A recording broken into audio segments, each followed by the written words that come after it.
I am Pam Holland, and as John said, my company is Tech and we coach and teach technology. I kind of joke that we teach to grown-ups. One interesting observation is in the past, I would say 6 months, our clients have been trending younger.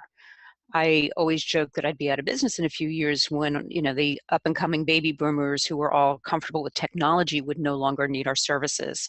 But what we're finding is that younger people, and I'm not talking about 20-year-olds, but I am talking about perhaps 40 and 50-year-olds, are now using technology more and more in their businesses in new ways, and a lot of it's social media. So that was a big surprise to me. And I have to say, people, it's not that they couldn't figure out how to use a Twitter or Facebook, but the amount of time it takes to dive into all of those different features ends up being too time consuming. So that's just an observation, because I'm really also very fascinated by the trends in who's using technology and how they're using it. If I was in front of a live audience, I would be encouraging questions along the way. I know that's not as practical with an online presentation, but I will say I try very hard not to use lingo that I haven't explained. So if I throw in a term that doesn't make any sense, you need a little clarification that's relevant and going to make everything else harder to understand, use the chat box, and hopefully John will be able to kind of filter those and let me know if there's something there. All right, so I'm going to go through some general high-level overview of social media, as well as do, I won't say a total deep dive given our time, but a dive into some of the specific social media apps that we all hear about a lot. And I'm going to start with a story. And the reason I want to start with this story is social media has really been very stressful for people lately, whether, the political scene or fake news spreading. It's just been kind of fraught. So I am an optimist. I am not such an optimist that I think everyone in the world should also be an optimist and be on social media. I think it's a very, very personal decision. So I'm really not here to proselytize. But I would like to start with just showing a wonderful story that only happened because of social media. And like many, I'm fascinated by twins separated at birth and twin stories. So here's a story of two girls, Anais and Samantha, who, I'll tell you, the punchline is they are identical twins, but did not know that each had a twin. They were adopted from South Korea out of an orphanage. Anais was adopted into a family in Paris, and Samantha ended up in New Jersey. Now, I could make a Jersey joke, but I'm from Jersey, so I'm not going to do that. But Samantha looks happy despite her New Jersey roots. So what happened is that these twins found each other on social media. And these are the different social media sites that they either found themselves through or used as they were getting to know each other. So I'll go through this and explain what happened. So here's Samantha. Samantha's very extroverted. She's an actress. And like many kids, she liked to make YouTube videos. Some of them were skits. Some of them were her singing or acting or being funny. And she had something of a following, I think, because she had a bit part in a movie. She moved to LA, and this was going to be her career. So Samantha is on YouTube, which is, just a little explanation. YouTube, you upload videos and generally anyone can see them. And so there are people who become celebrities just because they upload their videos to YouTube. So what had happened is Anais' friends, I don't know quite where they were, whether they were in Paris or France, saw the videos of Samantha and were really taken by how much they looked alike. So Anais' friends sent her a copy of the video and said, there's this girl named Samantha, she's on YouTube and she looks just like you. And here you can see a picture. This is probably not the one where they look the most identical, but this is something that they posted on Facebook. So what happened is you can see this, and you don't necessarily need to be able to read all of this, but Anais posted this on Facebook connecting over to Samantha. So she essentially sent her what is the equivalent of a text message via Facebook. And she explained that she's French, she lives in London, she gave her birth date, she said where she was from, and I think it gives her a Korean name. And she's also a little cautious, saying, I found out that you were also born on the same day as me, and I don't want to be too Lindsay Lohan, which is a reference to the movie Parent Trap, where twins were separated at birth and they didn't know about it. But anyway, so you can see at the end, she says, let me know, don't freak out, lots of love. She'd never met her before. So after some back and forth, they decided to have a meeting on Skype. Skype is a way to do a video conference call. And this is a screenshot essentially of their very first meeting on Skype. And I've seen this, and there is a movie that I'll be referencing in a bit where you can watch their whole story. But this was from their first meeting. So it turns out after this back and forth and the ability to figure out they had the same birth date and other things, they ultimately took a DNA test and found out they were in fact identical twins. So like any good millennials, they start documenting the whole story. They had the Facebook conversation, they had recorded their first Skype meeting, and they decided to make a movie. And here is the screenshot of kind of the movie poster, the promotional shot called Twinsters. And Kickstarter is a crowdsourcing, and I'll explain more about crowdsourcing later. But you can go online and say, hey, everybody, I have a project and we're trying to raise money for a movie. So they did that. They shared it via social media. And you can see here that they had more than 1,200 backers who pledged more than $43,000 to help bring their project to life. So they did in fact make the movie. It was available on Netflix. I'm not sure it is still there, but if you Google Twinsters or maybe look on Netflix or Amazon Prime, it was just a really, really uplifting story, and the girls are adorable and their giggles are infectious. So I really do recommend the movie. Here are some pictures of them and their family. In the top left, that's Samantha's New Jersey family. I think that's the grandmother, and she has 2 brothers. And then down on the right, you can see they're visiting Paris. Anyway, they're adorable, and they never ever would have known that they had an identical twin if it were not for social media. So that's a happy story. I know, the bad ones get in the news, but I had to start with something a little bit cheery. Okay, so let's back up and talk about what social media is. Social media refers to any website or app run by a company that allows users to contribute and view information. So the information, excuse me, comes from the users, as opposed to the New York Times, where the information comes from the journalists. So it is a social network, plain and simple. So since the advent of social media and really a lot of tech, we've seen new vocabulary. So this fascinates me just because there are new words being added to the dictionary now every year that are spreading, partly because of social media, because otherwise you'd make up a word and you wouldn't really have a way to communicate it. So here are some of just the new terms that we've seen. They're not all social media, but most are. The emoticon on the left, that's called an emoticon. And I think that's a symbol of the smiley face laughing so hard, he or she is crying. And in 2015, Oxford Dictionary named that the word of the year, and it's not even a word.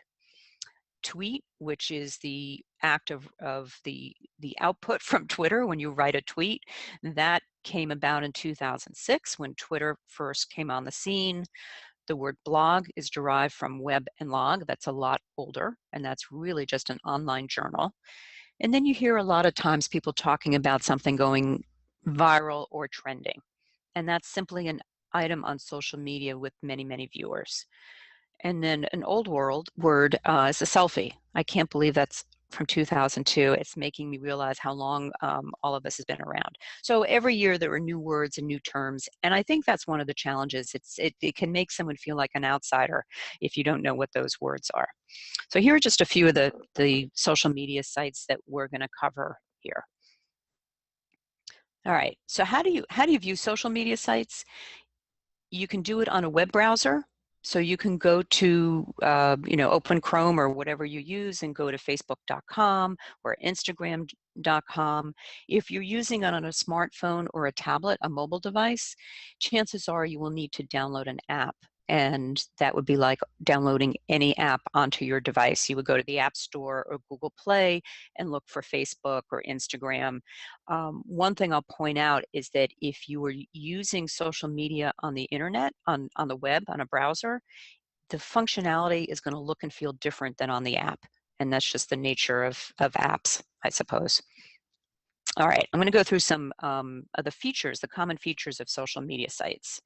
Most, if not all, require you to set up an account. And that's because if you're going to be posting information, they want to know who you are. There are rules you have to agree to.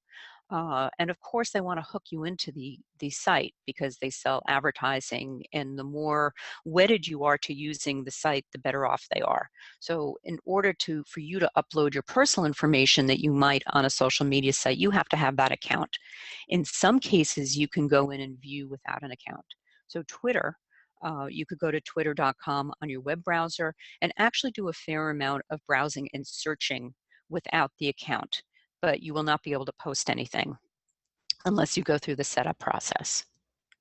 And this is just from Pinterest, and it's just the sign-up page. Nothing too exciting about that. All right. Social media is social because people share information. So users who have an account have personalized public profiles. You can dial up or down the privacy settings so that people can see more or less about you, and I'll talk about that through each site as we go along. In each case, you have to have a name, a username. Some sites require that you use your real name. So technically on Facebook, I would have to be Pam Holland. I could not be Snoopy or Linus Van Pelt or a made-up name. And there are ways, people get away with it. Frequently, actually, you could make up a name and they wouldn't know. But believe it or not, they run algorithms to try to ferret out people who are not using the real name.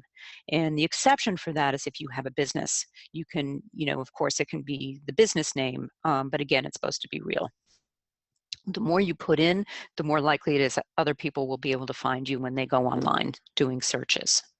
So here, these are screenshots from my Facebook. The one on the left is from the web browser. The one on the right is from my mobile phone. And you can see I have a picture in there. I put my maiden name, which is Shine, which actually helps people find me from my old life. Some people choose not to do that. You can see down there I put in UMass, so friends from college might find me. The more private you want to be, the less information you want to have on your social media site. And each of the sites have a way that you connect with others. So Facebook is mutual.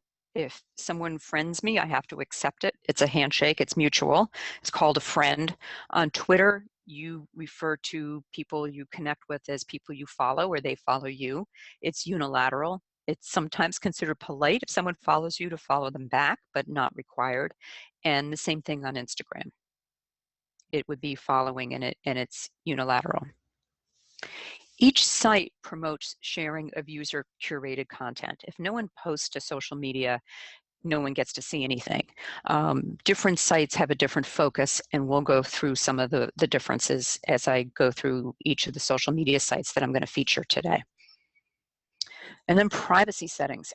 There's really nothing more important than the privacy settings. If you're going to go on social media, understanding when you show something and it will show up as public and the world will see versus when it will just be your friends, that's all really important.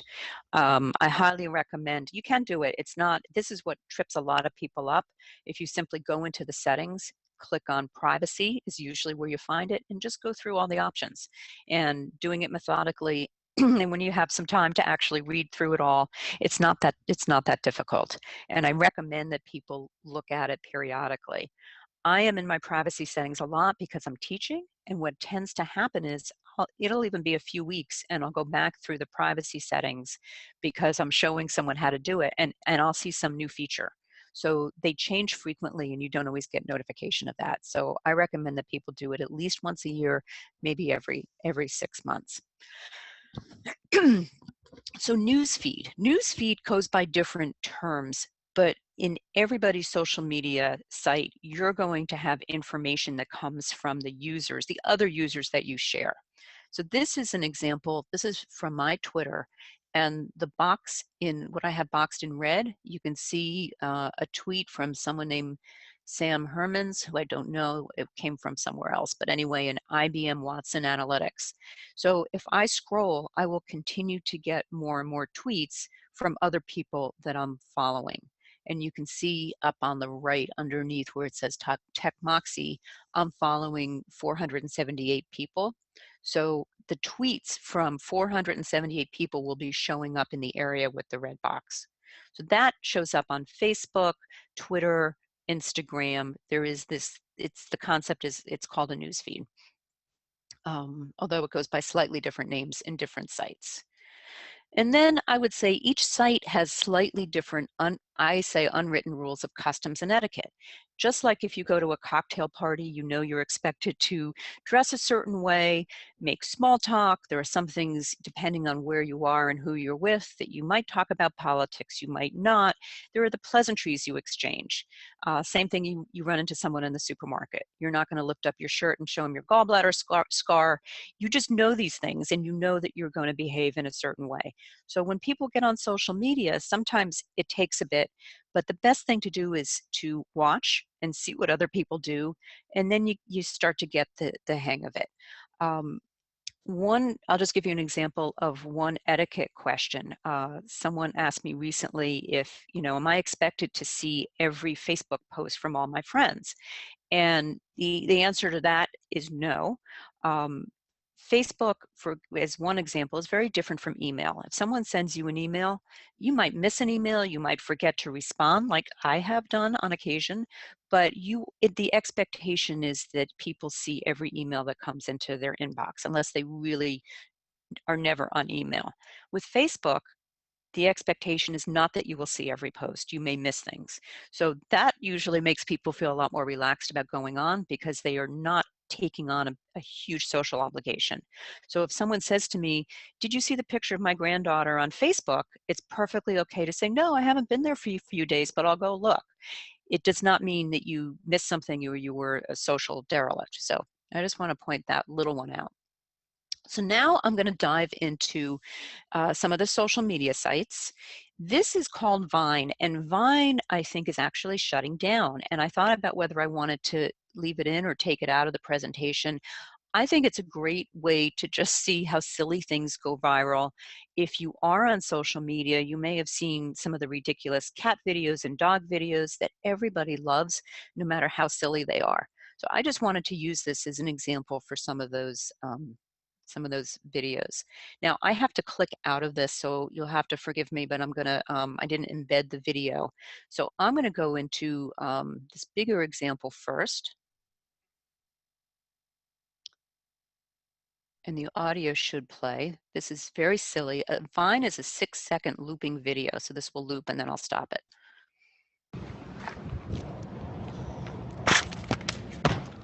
That was a close one.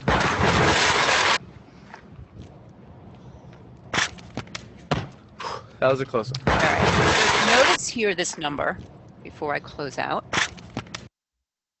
And now I'll go back. All right, that went pretty well. I found myself there. That video was looped like 13 million times.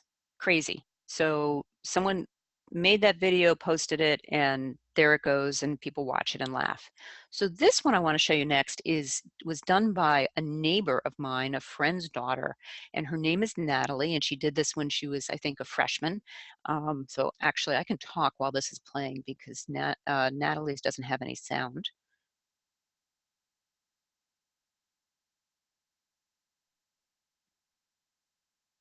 And she's just an adorable little kid, and she was not planning on having the cat bite her head. But you can see down here, so John, I don't know if you can unmute. Is my cursor showing? Can I use that as a pointer? But if you look down here, it has 79,000 likes, 58,000 revines, which means it was shared, and it was looped 3.5 million times. So Natalie did this. She posted it for her friends to see, and someone saw it. You know, there are people who get paid just to look for cute cat videos and things, and it was shared and went viral. So that's an example of something going viral. And then she got an offer of money because it's her intellectual property, and there are companies that match up your IP with the people who are using your Vine and kind of selling it and using it for advertising. So I don't want to go into that whole thing, but she signed a contract and made several $1,000s from that Vine for basically doing nothing and had no intention of it. So interesting. I just like that because it shows how it went from the beginning to viral. All right, so now we're going to switch to Instagram. Instagram is really intended to be used on a mobile device on a phone.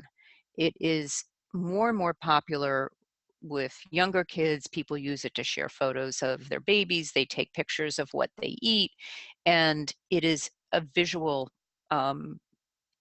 photography tool, really. It's not so much about text, although people do share that. And that's a picture of my dog that was posted by my daughter. I like it because it's just a nice visual. It doesn't have as much of the garbage as you see on Facebook. And here is one of my son, and I like it because I can follow my kids. So Instagram, you follow people, it's not friends, it's not mutual. And I have this app. I open the app and I can scroll. I have a news feed similar to what I showed you on Facebook. And that is Instagram. Just showing you silly pictures. That is a squirrel that my son posted in Wyoming.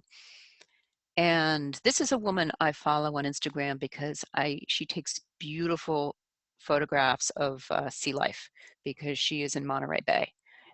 Completely random that I don't know her. I was looking for pictures of whales on Instagram because I was in Monterey Bay and I came across her. So that was Emma Hatton. And that's Instagram. It's very easy to use. If you are interested, I would download it on a smartphone. You can use it online, but it's probably the one social media app that does not work very well on the computer. In fact, you can't even upload a picture from the computer. You have to be on a mobile device. So this is Pinterest, and Pinterest, I'm going to go in a kind of a different direction with this. Pinterest comes from a combination of the word pin and interest. It's considered an online bulletin board, and people collect images from the web. Each picture here links to a website, and if I click on the picture, it would take me to the website where that photograph came from. So people tend to collect. You can curate your own content on Pinterest by creating something called boards. And my intention is not to teach you exactly how to use Pinterest, but to give you enough information to see how people are using these social media sites. So here you see knitting. I did a search for knitting and it is eye candy. I could go through these pictures for hours and look at different things that I could knit. Let me see then I had these hats that I saw. So I could click, once you search for knitting or it is visual, it's a way to curate and collect information from websites. And then there is a certain amount of interaction from the members of Pinterest who go back and forth and share things and like things and can comment on other posts. All right, here's one of the big daddies. This is a screenshot from my Facebook. It shows a picture of me up in the corner, and you can see another background shot there. Why do I like Facebook? Facebook can be horrible. It can be a place where people just sit and post information about what they had for lunch. The politics can get out of control all over the place. So it has its pluses and minuses. For me, it's a wonderful social tool. It's a way to stay connected to friends and family who I don't see. I am horrible about picking up the phone and calling someone that I haven't seen in 10 years. But with Facebook, I've been able to reconnect with friends from high school that I've lost touch with. In fact, this is my friend Kathy, this is an old picture, but she has a great sense of humor, and she bought these tiki towers. I don't even know what they are. She probably put them in her backyard. She lives in Florida, And as silly as this is, this allows me to kind of have this little window into her life and share a laugh. So I love it for that. I think it can also be a huge time suck. I think, I got my husband on Facebook because I thought he would enjoy connecting with some old high school friends, and now I can't get him off of Facebook. So it has its pluses, it has its minuses. Now what we're seeing is Facebook is really being used for social change, for better and for worse, depending on your point of view. There was a huge problem, and there still is, I think, with fake news. So this is evolving. And I think it will continue to change, of course, over the next couple of years. But in particular, I think Facebook is being more mindful of what gets posted in terms of fake and not fake.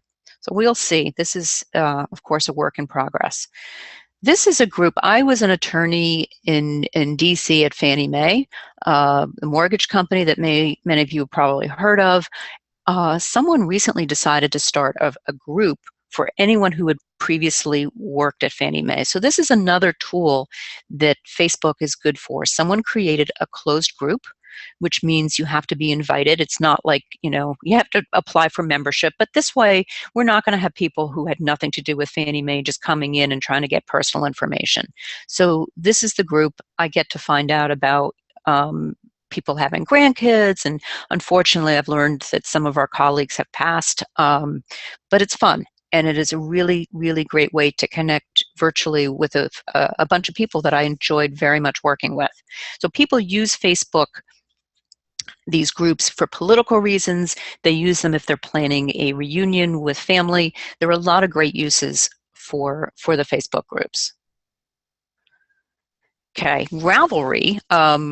I don't know if we have any knitters in the audience, and I am not sharing this because I think you all need to be knitting, but I think this is a great use of social media. This is a site for knitters, not just to be social, but to share information in a way. It's called crowdsourcing, and I'm going to give you some more examples of crowdsourcing, but people are putting in data into Ravelry about things that they make. And I'm going to give you an example here. So this is a pattern for something called the hitchhiker scarf. And if you look at the bottom right, it was made 23,000 times. It's 23,000 plus projects. And because of that, you can actually go in and look at those projects and see how other people's projects turned out. So if you want to see if someone used a certain brand of yarn, you can research that. And it just because everybody just puts in this little bit of data, you have this rich resource from what is essentially the crowdsourcing or the crowd sharing. Little bits of people, little bits of information being put in by a lot of people. So that same concept is being used in medical research, where people might put in bits of data about a disease or a syndrome, and it allows scientists and others to look at it as a whole and to draw conclusions and to try to extrapolate from that data. So I just think Ravelry is a great example of how that's used. So crowdsourcing, I just mentioned a bit. I call it social media with an ask, obtaining needed services from a large group of people, all just doing a little bit to help. It's also used sometimes to subdivide tedious work. It's used for fundraising. This is what happened with the Twinster movie. They crowdsourced the fundraising. They got a lot of people to put in a little bit of information. So now I'm hoping I'll keep a close eye on my internet, but I'm going to hope that I don't get bumped off for some weird reason. The first thing I'm going to show you, I'll click because there's no audio. It's called the single lane superhighway.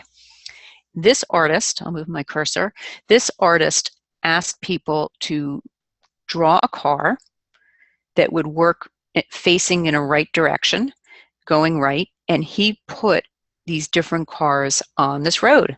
And I think there are more than 50,000 different cars that he's displayed on this road. So we could sit here for like probably 4 hours and not see the same car twice, but I won't do that to you. And I'm putting my cursor over it so you can see people named their car. And what is this good for? Probably not much, but it's still really fascinating to me that it was used in art.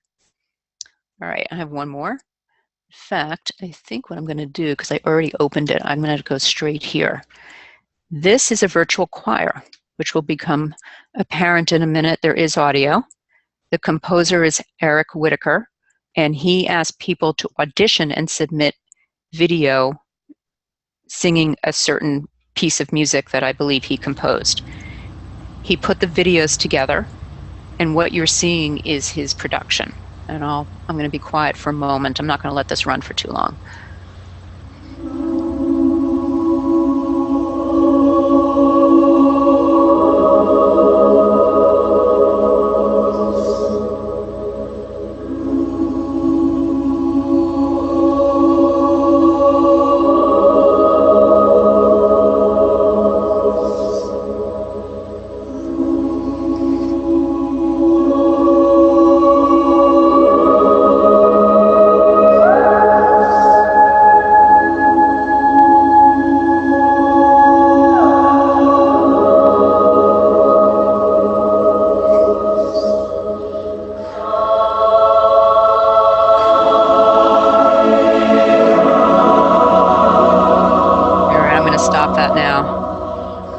I could watch that for a while. We'll go back to this. He actually did that same type of setup, and he did it live. I think he was using Skype. I'm not sure, but I mean, it's hard enough for me to stay connected to you guys on my own, internet. I cannot even imagine trying to do that production live. But anyway, he is a composer, and that was pretty fascinating. All right. Now we will go to, so this is the last site that I'm going to talk about, and I left the most time for it. I'll try to leave time for questions at the end. Twitter. Twitter, of course, is getting a lot of play right now. I hear they're not doing so well financially. I'm not sure if that's going to change with the current administration using it to tweet out stuff from the White House, but we'll see. It is known as a microblogging site. Tweets are limited to 140 characters, which is a challenge to write in such a short little blip. You can also, though, add links and photo and video. The links count towards 140 characters, but they get automatically shortened by Twitter. So I'm going to talk about the hashtag for a moment, and then I will mention it a few more times because I think it's the simplest thing, but also kind of hard to understand at the same time. The hashtag is something you will see in a tweet, and I'm going to go through an example of a tweet, but it is a pound sign that comes before the tweet, before a word, and it helps users find tweets on a particular topic. Essentially, when you see the hashtag before a word, it means that that hashtag and the word are the topic. It's kind of like a topic sentence, like the way a capital letter indicates a proper noun.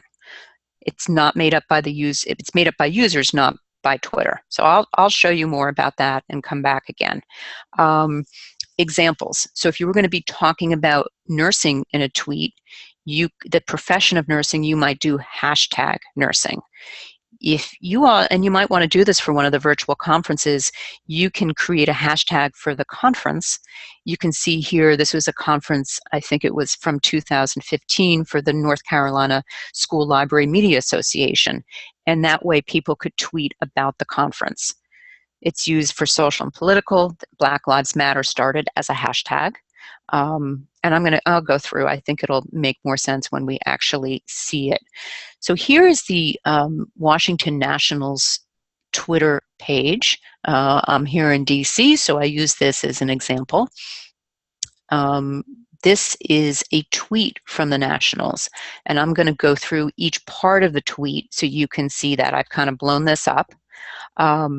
That is the logo. It's a photo or avatar. It's no different than seeing somebody's Facebook profile photo. This is the Twitter name. Sometimes people call it a Twitter handle. The official name, Twitter name for the Nationals is @Nationals.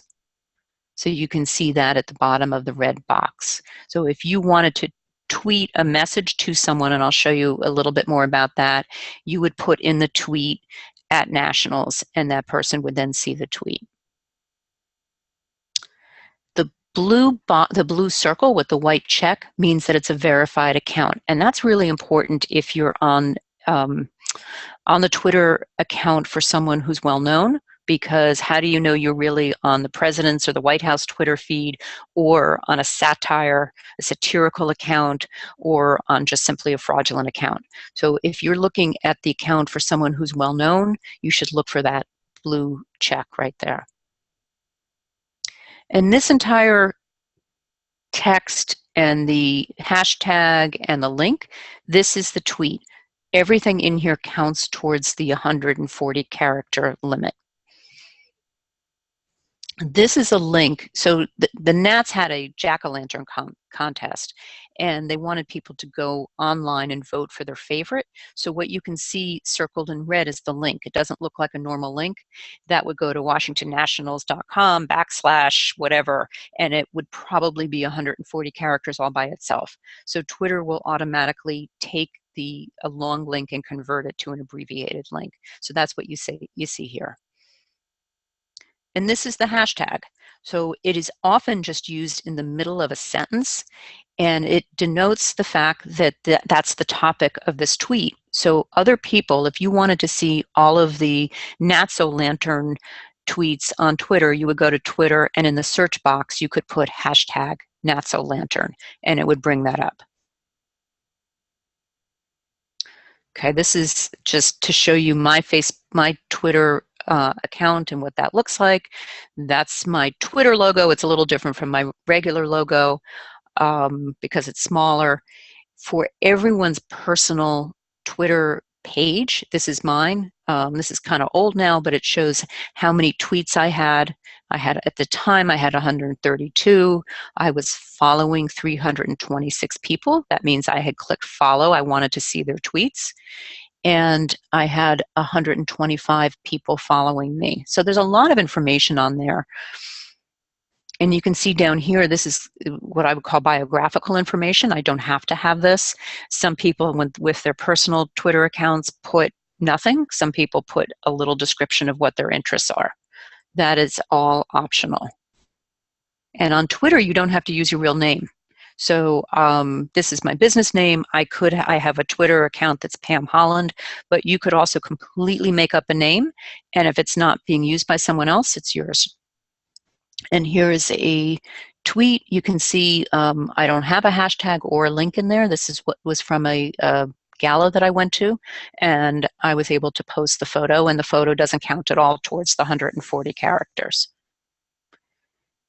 If you went on my Twitter, TechMoxie, or anybody's, and you wanted to follow me, you would click the follow button, and then all of my tweets would then show up in your newsfeed. All right, so how is Twitter used? I think a lot of people want to be on Twitter these days, but not tweet, and that is perfectly reasonable. There are a lot of interesting things out there on Twitter. But let's say you are a Twitterer. People go to conferences and they tweet from the event. So people might tweet, I am, learning about social media. This was, one of the things I learned today. I mean, I'm using more words than you would be able to use. People go to scientific conferences and tweet information that they're gaining from the conference. So that's one way it's used. A really popular way, though, is the second one I have listed, which is communicating with businesses. So, and I'll give you an example. I have a couple of screenshots of tweeting at Verizon, or you could tweet at an airline's, US Air. You can do it to complain, and it is actually very effective. So you would go on the Twitter account for Verizon, and I'll show you an example, and you can say, hey, the cable guy didn't show up this morning, what gives? And you will pretty almost much instantly get a response back saying, oh, let us help you. Here, call this number. And what happens is the businesses have to monitor Twitter 24/7 now to make sure that they are staying on top of their customer service. So that is a big burden for businesses. Researching subject matter. I use Twitter all the time. I study accessibility and technology. What are the features that make an iPhone or a Samsung easier to see and use for someone who has a disability? And that's often a hashtag called like a hashtag accessibility. And I find I get better more precise information sometimes on Twitter than I do if I go onto a website. So it's great for that. Breaking news, you know, there's nothing quite like seeing a tweet coming from the current president directly from his Twitter account when it happens, and then everyone starts talking about it. There may be other news that released on Twitter before it would be released on a website or the radio or even an email alert. So people do use it for breaking news, national, international, but also local. I recently had the experience of seeing smoke rising from an airport nearby and was concerned that there was a plane crash because it was a lot of smoke and a lot of fire.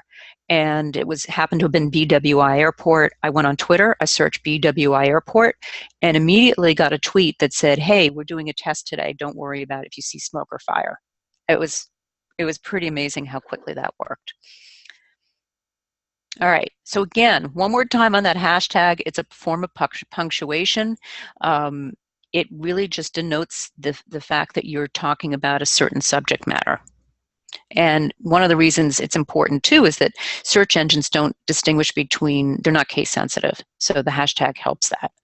So here's another example of that Natso lantern. You can see in the upper right, I searched Natso lantern with that hashtag, and it returned search results that were all of these tweets. And I'm just trying to make sure I leave a few minutes for questions because I know we're getting towards the end here. Here's an example of a tweet that I made, and if you can see here, it's at VZWS support. That is Verizon's support Twitter account. So when you want to talk to someone on Twitter, you start a tweet, you start writing the tweet, and you put in the name of the Twitter account that you want to reach. So here I put in their Twitter name, and I wrote, "Voicemail box gets full after a few messages. How can it be fixed?" And you can see my sentences are abbreviated because I had to fit this in 140 characters. And then I got a response back. The next day, it wasn't the same day. Let's take a look and review and see what you can do, you know, what we can do. And it says, send us a DM. That's a direct message. That's a way to private message them and see what we can get started. And then you can see below, there's an asterisk and AZC, and that's just the initial of whoever was helping me. All right, I forgot I had marked all that, and I'm just about at the end. One more. Montgomery County Fire and Rescue. There was an incident in my neighborhood. I was trying to figure out what had happened. I sent them a text and I got a response. And this is not considered a bad use of resources. They answer these all day long.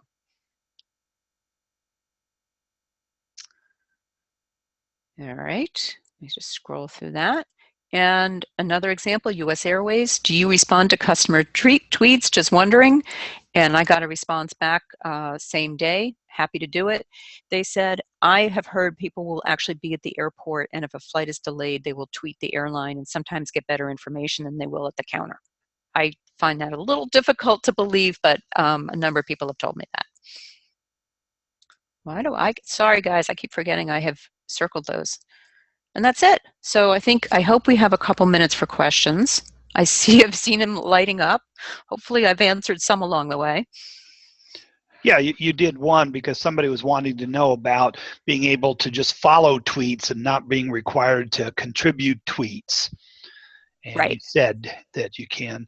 I know that they've had things where people don't like people who just follow Facebook and never take part in it.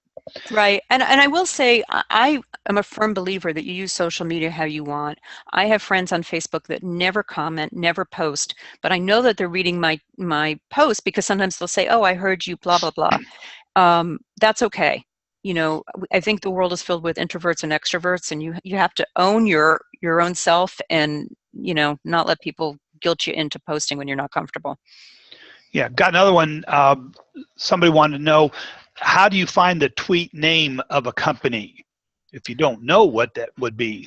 So the way I do it is there is a search window, and if you, while I'm talking, I'm just gonna go out to my Twitter, and if we run out of time, we run out of time, but I am going to go to Twitter, and you'll see there's a search box. So up here, and John, you can see this, right? Yep. So I'm gonna look for New York Times.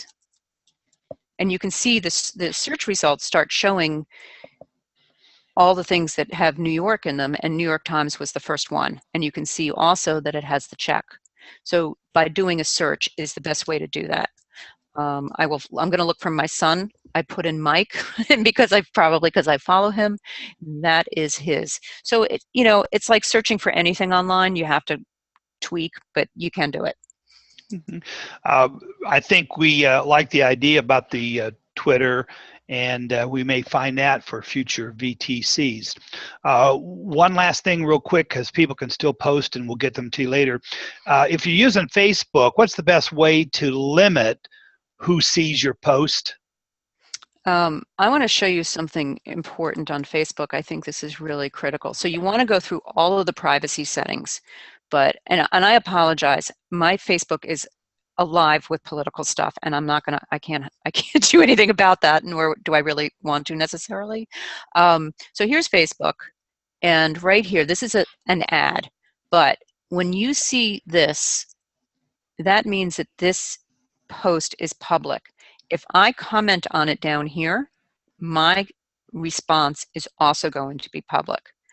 So if I have something, all right, here's my friend Paul posted something about a fox. His post has this icon. It's only been shared with his friends.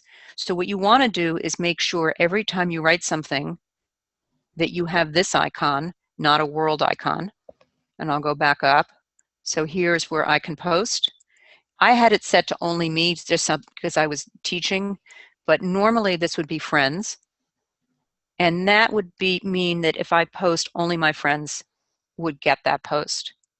If I set it to world, anybody, including any of you on this call, could search my name on Facebook and find my post. That's not what I want. I want it to be limited. But there are other settings up here that you need to go into down here. You click on settings, and then it'll take you to privacy. And you just have to go through it step by step. Last question I'm going to ask, even though we're just about time, is so some people will be able to sleep tonight. If you post something in error or foolishly, can you get it out of there, or yes, is it? Yes, you can delete it now. And I will show you one of, let's see, hopefully. All right, you're going to get to see my political cartoon. But right up here, this is something I posted. You can click up there, and you can see I can edit it. And all right, this is not a regular post, but there's usually a delete button. I wanted to show you, I had a picture of my dog in there. I was going to use that one because I'm trying to stay out of politics. Right here, edit, and there is delete. Same thing on Twitter. You can go back in and delete. Now, if you've done something really terrible, if you're a celebrity and you posted something because you were drunk and it was inappropriate, someone will take a screenshot of it. So, but for normal people like us who are not so interesting, yes, you can go in and delete and edit. Well, great. Pam, as always, thank you so much for being willing to share your expertise with us. I think that a lot of people might be feeling more comfortable about getting started in this. And if you would, please put your last slide back up with your contact information. And then there were a few more questions, but Judy will get those to you, and then you can respond to that. Okay, I'm happy to do that. And I just want to say, only because this is public, I put info@TechMoxie. I can also be reached at Pam@TechMoxie. Great. So feel free. Thank you, everybody. It's great.